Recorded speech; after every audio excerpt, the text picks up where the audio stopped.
Hello, everyone. I'm here with the Erins today. Erins, how are you? How are you guys doing? Hi, Jason. I'm Hi, doing well. Jason. Yeah, I'm also doing pretty well. All right, you. How's that shelter in place going? It's going. I do have a little office in my house that I usually work at, but I've decided to move my things up a little bit, change of scenery.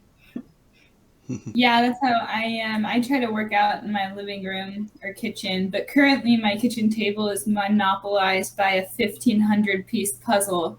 So I can't work there right now. That's how my roommate and I have been passing the time as we're just trying to stay inside and not out in public spaces, hence the shelter in place order. But um, it's going well enough. Oh, good. What's the puzzle? It's pictures. It's made by Kodak, but it's Hmm. pictures of national parks and like national landscapes. It's actually really hard because it's a lot of like just wooded areas. So I'm just building puzzles of trees pretty much. Oh, very nice. And Aaron, what is that? Aaron O10, is that a crawdad in It is. Louisiana? Oh, It okay. is. It's a little painting that I got in New Orleans, actually, and that's where my family's from. So have it displayed in my kitchen. Oh, very good. Very good. Aside Well, from all the very real tragic reason or like very real tragedies from COVID-19, a very small tragedy is that right now is actually crawfish boil season. oh, So we can't go to Really any crawfish boils. missing it. Yeah. oh, well, sounds like a virtual networking opportunity. Well, I do thank you guys or ladies for joining me today. I think there's a lot going on, but as you guys have covered the EV electrification, EV transformation closely over the past few years, just wanted to get some of your thoughts down to share with our audience out there and some of the key things in regard to the impact that COVID-19 and the outbreak going on globally could have on electrification. So, if it's okay, we can get started. And I'll first start off just at a high level. Overall, do you think that the COVID-19 outbreak is going to have a positive long-term impact on electrification, or do you see it having a more negative impact? It's a hard question. I think long term, I haven't really been able to think about it too much because we're just so very much in the middle of this tragedy. But I think certainly within the next, 1 to 5 years, it's going to be a negative impact. I would think that overall, especially when it comes to trying to increase electric vehicle adoption, we're going to face challenges because I don't think that people are really going to come out of this wanting to buy a vehicle, make a big capital purchase, and then less people are going to be buying cars, which I think leads to less people buying electric vehicles. And one of the reasons I think that is because we just got some consumer survey data back recently, which indicated that people who were open to the idea of buying an electric vehicle would do it in the next like 5, maybe 10 years. So it's kind of a farther time horizon. So I think it's just going to kind of the COVID-19 pandemic is just going to push everything back a little bit longer. So those people who are saying, maybe I'd buy one in the next 5 years, now it's probably going to be closer to 10 years that they're going to be buying EVs. So I think it'll be a negative impact overall. Yeah, I agree with that. I think the auto manufacturing in general, the auto industry in general, is going to be negatively affected.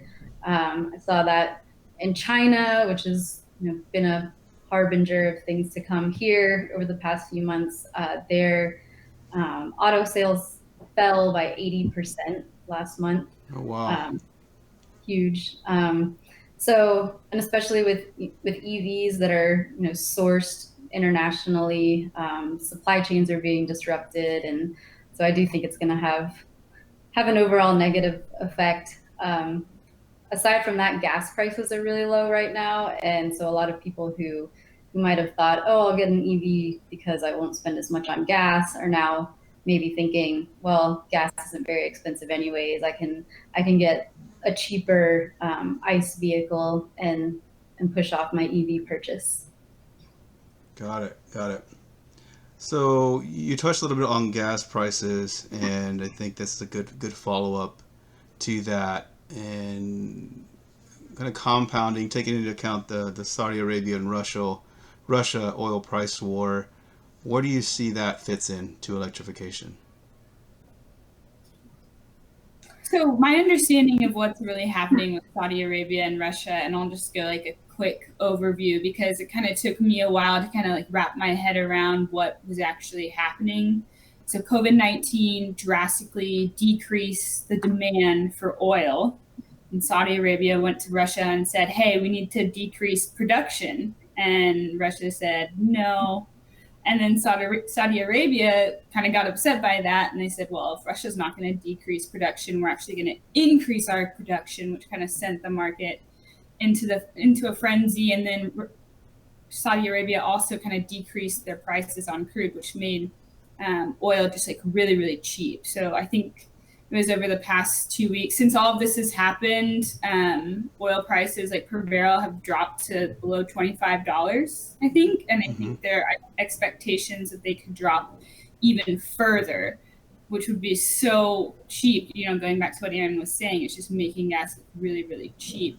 And so I think the impact it will have on electrification is it will, again, just kind of deter these plans to electrify things because gas is so much cheaper. And I think like particularly when it comes to like electrification of fleets for both, big commercial and industrial customers and cities and utilities, there's less of a rush to electrify fleet vehicles and large amounts of vehicles at one time because oil prices are so much cheaper now. So I think it's really just going to end up being like this like deterrent. If anything, I think it'll happen, but just kind of like in a longer timeline. These electrifications, it'll just happen on like a longer timeline than we currently expect. Yeah, I agree with that. There's, the price collapse from just the increase in supply, along with the reduction in demand at the same time is, like Erin said, just sort of making oil prices go crazy low. And so I agree with that it's going to, again, have a negative impact on adoption of electric vehicles. We actually just got this really interesting article from Dr. Caroline Cassane, the academic director for the Center of Global Affairs at NYU. She produced this article titled COVID-19 and the Oil Price War, No One Wins. We put that out on our Zpryme site just yesterday, and it actually really digs into how COVID is, affecting the oil markets and kind of what's going on with Saudi Arabia and Russia. So that's like a really good piece to look at if you're trying to understand how these two things tie together. Okay, thank you. So, another follow-up from that was we've seen a lot of the traditional oil players, BP, Chevron, really dive into the electrification sector, kind of pre-COVID, if we want to put it that way. And I guess I want to see if you think that the collapse and where we're at today, kind of post-COVID, do you think they are going to continue to make these investments and see electrification as a hedge or diversification for new revenue opportunities? And this is, again, specifically to the major oil players who have, for example, recently bought green lots. I think so. One of the I mentioned that consumer data that we got back. One of the biggest deterrents for folks buying EVs that they listed was charging availability. So currently, people aren't convinced that there's enough infrastructure out there to kind of support their needs if they were electric vehicle owners. And while I'm not sure exactly who's driving a lot of the build out for that infrastructure, I imagine that some of these traditional players that you're talking about, Jason, are behind that. And I don't think that that's going to be an immediate focus in the next 1 to 2 years, is trying to build out charging infrastructure while you're just kind of probably getting your basic business operations, like Erin mentioned, like your supply chain, trying to get that back on track and back up and running to make, the products that they already do make, traditional ICE vehicles, like just getting that started again is probably going to be a priority. And so I think that they're not going to focus as much on charging infrastructure, and therefore people aren't going to feel that there's any headway being made on trying to make charging more available, further deterring the purchase of electric vehicles. And so I think like kind of this whole like ecosystem of things is going to impact these OEMs. And I don't think that charging and, putting out these these new models that everybody's saying are going to come out in the next 1 to 2 years, I don't think that those are going to be a priority immediately, like in the next 1 to 2 months. So I think it'll impact them in those ways. Okay. Yeah, I don't know what's in the stimulus package that they're debating right now, but I know advocates, clean energy advocates, have sort of been pushing for renewables and infrastructure for renewables to be included in that. I'm not sure if it actually was included in the draft of the bill. So if it somehow miraculously gets passed with some money for infrastructure, that would be really great, and that would maybe help push along, I guess help bounce back from what's happening right now. I do think that maybe in the long run, their strategies won't change, because there's already so much pressure on these companies to combat climate change, and reduction in emissions. So I'm hopeful that in the long run, the strategies won't change, and they will keep focusing on charging infrastructure. But yeah, maybe some of the lower end models that they had been focusing on will get cut from production, and that would affect people who can't afford a Tesla or one of these higher end electric vehicles from being able to become EV owners. But I guess I'll say I'm hopeful that it won't have too much of an adverse effect on the long-term electric vehicle strategy. Yeah, Erin, that actually made me think of two things. One thing being, you mentioned, like a lot of these big companies, they already are, feeling pressure from other areas to go green or like make things greener, specifically the supply chain.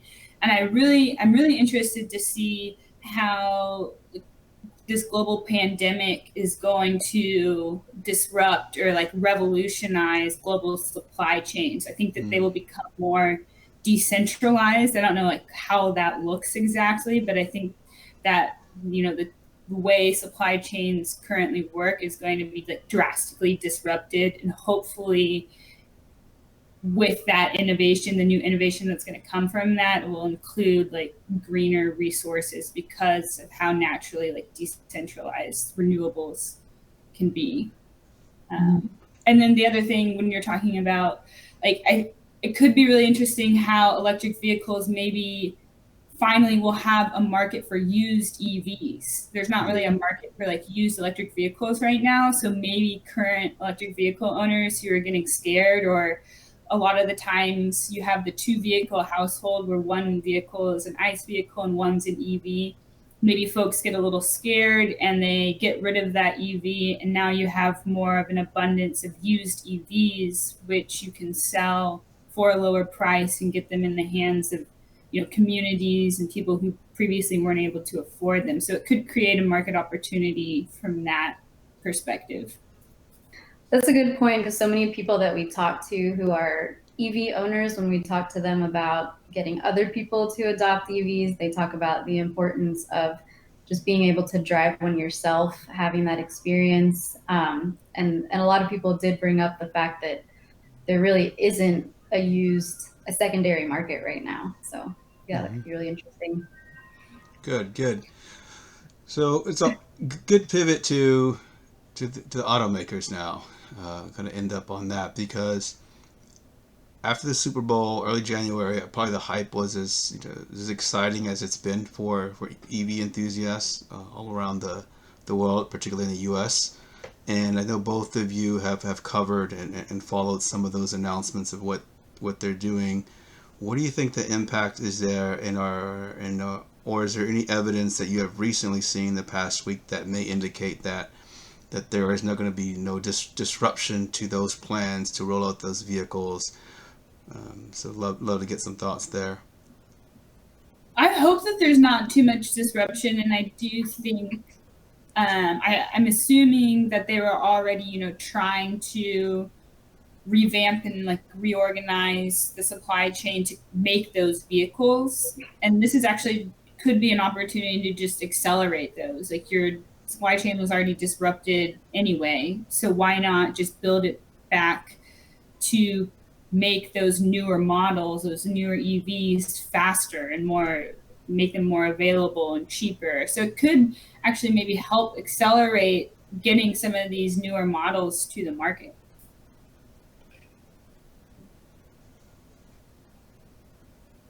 Follow that. No comment on that one. I would hate to see, like, I really don't want to see the hype around electric vehicles die. I think one of the biggest deterrents for electric vehicles has traditionally been like the marketing of them, like the marketing in and of itself. And the Super Bowl commercials, you started to see that OEMs are thinking about like, how do I make this a really attractive car to not just like the green energy, like the sustainability nerds, like how do I make this an attractive car to everyone and not just focus on the environmental aspect? So I hope that they can, kind of keep the hype up around like the other areas that EVs provide value and enjoyment instead of, focusing on what they traditionally focused on for those who actually have put out ads, which I don't think there have been very many car manufacturers that have put out EV ads before 2 years ago. So I hope that they're not deterred or slowed down kind of that marketing campaign around EVs. Yeah, I'm starting to see more marketing and more models of like SUV type cars. I think the Jaguar and I'm not sure what the other one was, but Audi I think had one as well. So yeah, I think they on the marketing side they're maybe starting to cater to a different target audience, and yeah, hopefully that won't change. Got it. All right, so yeah, we've talked a lot. I really appreciate the insights and feedback. Some maybe not as bright as we want, but I think that's also a reality check of the world we're in. And so maybe from both of you. So where do you guys see the silver lining? Where's maybe some opportunity that we can look to that we can cling to and maybe rally around, given the kind of state of things.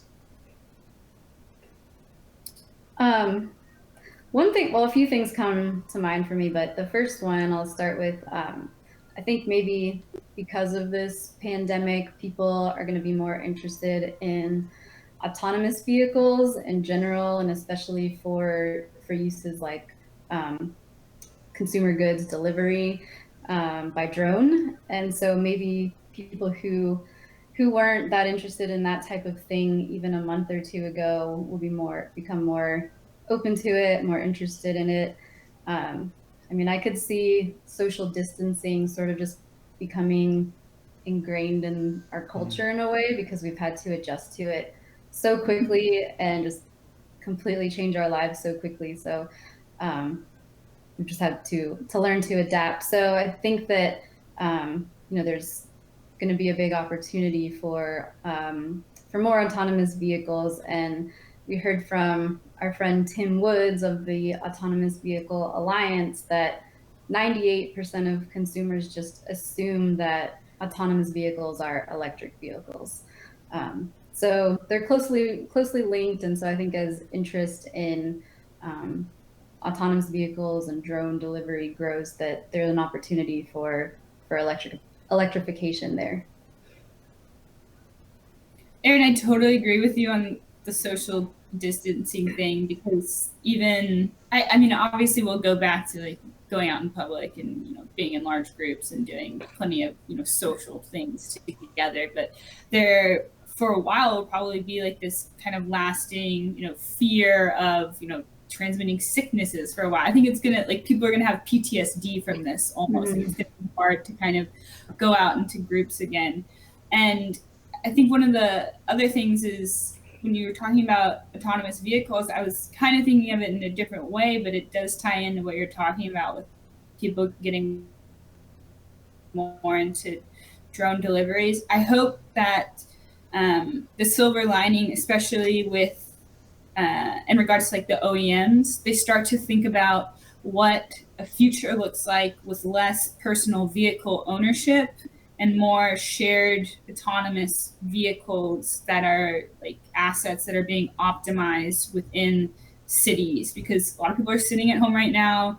They're probably making a car payment over the next few months when they've driven their car. I mean, who knows how many times, we're not really supposed to leave or go anywhere unless we have to. So their car that they're making a car payment on is just sitting in their garage, probably not doing anything. So I hope that this will make a lot more folks think about the role that cars are going to play in our cities going forward. And hopefully that's more electric and autonomous to really optimize them, as opposed to just having everybody in their own personal car on the road all the time, which hopefully less traffic congestion, because like you mentioned, drone deliveries for any reason.